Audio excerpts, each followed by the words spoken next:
আশ্চর্য ব্যাপার, চাকরি আছে মিজানের, তোমারও তো মাথা ব্যথা কেন? বলেন কি বস, সে আমাদের কলিগ না? আমিও তো তোমাদের কলিগ, কই আমার জন্য তো তোমাদের হৃদয়ে কোনো মায়া হয় না? কি বলেন বস, আপনার জন্য মায়া নাই মানে? আপনি একবার খালি বিপদে পড়েই দেখেন না আপনার জন্য কতটা মায়া। চিনি চিনি, সবারই চেনা আছে আমার, খালি উপরে উপরে ভালোবাসা। ছি ছি বস, এইসব কথা বলবেন না, নিজের মধ্যে অনেক গিল্টি ফিলিংস হয়। না না না, যাও যাও যাও, মিজান ক্ষমা পাবে না, যাও। প্লিজ বস, এত নির্দয় হবেন না, এত পাষাণ হবেন না বস। চুপ করো, কাবাব মে হাড্ডি। আচ্ছা, মিজান ভাই তো আপনার সাথে কোনো অন্যায় করেনি বস। মানে? জি বস, আমি যা করেছি তা তো মিস্টার তোফার সাথে করেছি। রাইট বস, মিজান ভাই যার সাথে অন্যায় করেছে সে পানিশমেন্ট দিবে।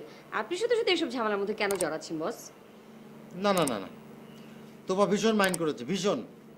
ওকে ফাইন, তাহলে মিস্টার তোফাকে ডাকেন, আমরা তাকে সরি বলি, দেখি সে কি বলে। সে তো আসবে না। কেন?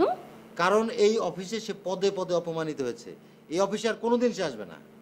কিন্তু সেই জন্য তার হয়ে আপনি পানিশমেন্ট দিবেন, এটা কি ঠিক হচ্ছে বস? এটা একটু স্বজনপ্রীতি হয়ে যায় না? হ্যাঁ বস, এটা খুবই স্বজনপ্রীতি। এই, তুমি কোনো কথা বলবা না। হ্যাঁ মিজান ভাই, আপনি চুপ করেন তো। আমরা বসকে বিষয়টা বলেছি, বস বিষয়টা দেখছে। আমার ধারণা বস কোনো অন্যায় করতে পারে না। আমি জানি বসের মতো বড় মনের মানুষ খুব কম আছে। আচ্ছা ঠিক আছে, ঠিক আছে, আমি দেখছি। ও বস,